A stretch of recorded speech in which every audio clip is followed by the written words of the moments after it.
Hey everyone, have you ever stopped to think about where culture really comes from?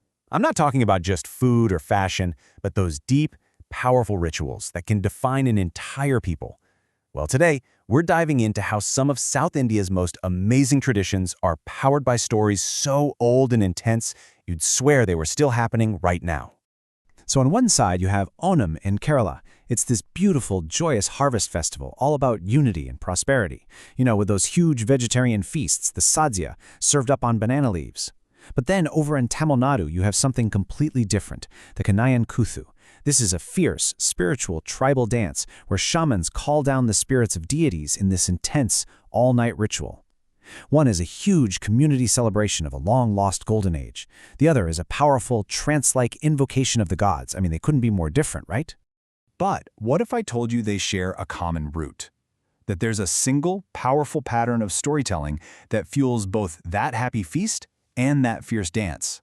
That's the mystery we're going to unravel. So what on earth is the ancient story that connects these two? To find the answer, we have to go back in time, and I mean way back. We're heading to a period in South Indian history called the Sangam Age, which was thriving from about the 3rd century BC all the way to the 3rd century AD. This was a really incredible era of powerful kings, epic poetry, and bustling trade. Now back then, the Tamil region was ruled by 3 major dynasties, known as the 3 crowned kings. You had the Cheras in the west, the Cholas in the east, and the Pandys down in the south. But the one you really want to pay attention to is the Pandy capital, right there, Madurai. It's the absolute heart of their kingdom, and it's the stage for our entire story. That's right.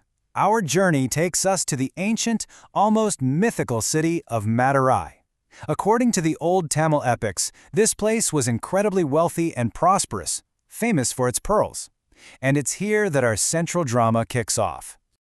This brings us to one of the most powerful stories in all of Tamil literature, an epic poem called the Silappatikanar, which basically means the tale of an anklet. And at the very center of it is a woman named Kannagi. Her story is this devastating tale of love, a horrific injustice, and a revenge so total that it became the stuff of legend. The story starts out simply enough. Kannagi is married to a man named Kovalan, who's the son of a rich merchant. But Kovalan gets involved with a court dancer and spends his entire family fortune on her. Eventually, he's broke, and he comes back to Kannagi. They decide to make a fresh start, and their only asset left in the world is one of Kannagi's incredibly precious, ruby-filled anklets. So they traveled to Madurai, hoping to sell this anklet and just rebuild their life together. But this is where everything takes a terrible turn. While trying to sell it, Kovalan is accused of stealing a very similar-looking anklet that belongs to the Pandyan queen. It was a tragic, awful case of mistaken identity. And without even investigating, without any kind of trial, the Pandyan king makes a snap judgment and condemns Kovalan to death. He's executed for a crime he didn't commit. And this one act of pure injustice is about to unleash something truly terrifying. When Kannagi hears that her husband has been executed, her grief just explodes into this white-hot rage. And this is the turning point. She doesn't just mourn, she becomes an agent of cosmic justice. In this unbelievable moment of pure fury and sorrow, she unleashes a curse on the king and his entire city. She storms right into the king's court, grabs her other anklet, and smashes it open, revealing the rubies inside. This proves it couldn't be the queen's, which was filled with pearls. She exposes the king's fatal mistake. The king, realizing the sheer scale of his injustice, literally dies on the spot from shame. But it's too late. Kannagi's curse is in motion, and the great city of Madurai burns to the ground. But the story doesn't end there, in all that fire and ash. Actually, this is where it starts its second life. Kannagi's tragedy was so profound, so powerful, that it lifted her from being just a mortal woman into something so much more.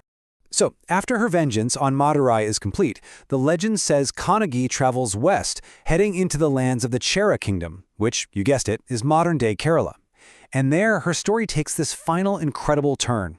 She's no longer just a wronged woman. She becomes a goddess, a powerful symbol of chastity, and most importantly, of divine justice. And here it is, the direct link to today. In Kerala, the worship of Kannagi was kept alive through what's known as the Bhagavati cult. Many famous Bhagavati temples you'll find in that region trace their origins right back to her journey. She's worshipped as this powerful, often fierce goddess, a living, breathing echo of her story. Okay, so we've got the core story now, right? A human tragedy that spirals into a divine myth. But how does this get us back to those rituals we started with? Let's connect all the dots. You see, the spirit of Kannagi, this idea of immortal channeling an explosive divine power to get justice, that didn't just stay in Kerala. That core idea of divine retribution, of a person calling on a spirit or a god to intervene in the world, that's a really powerful force in the folk traditions of Tamil Nadu too. So let's look at Kaniyan Koothu again. It's a ritual drama performed to worship a graveyard deity who's a form of Shiva. But look at the key elements here: invoking spirits, shamanic possession, trance.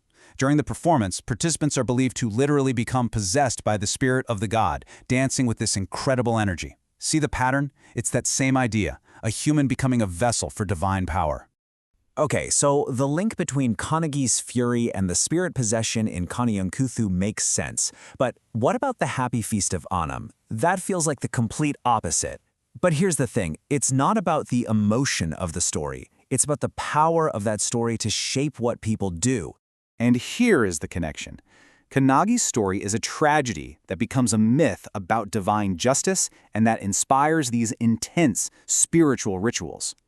Well, Onam's story is about the beloved king Mahabali, who ruled so justly that he created a golden age. He was so good, the gods got jealous and banished him to the underworld. But they gave him one wish, to come back once a year and visit his people. So that myth of a lost golden age inspires a huge, joyous festival to welcome his spirit home. In both cases, a powerful founding story, one tragic, one benevolent, is the direct fuel for a massive cultural tradition.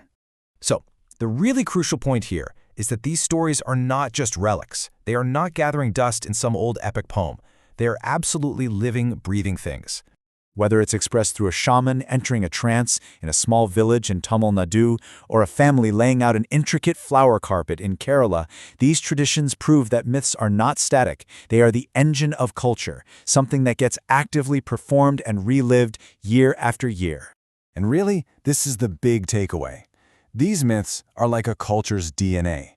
They carry the code, the values, the history, the warnings, the hopes, that is continuously shaping the world we see today. The story of a woman's justice and the story of a king's golden age aren't just things to be remembered, they're reenacted, defining what it means to belong to that culture. It really makes you think, doesn't it? If you look past the obvious holidays or national stories, what are the deeper, foundational myths of tragedy, of justice, of lost golden ages that are still being performed all around you, shaping the rituals that define your world?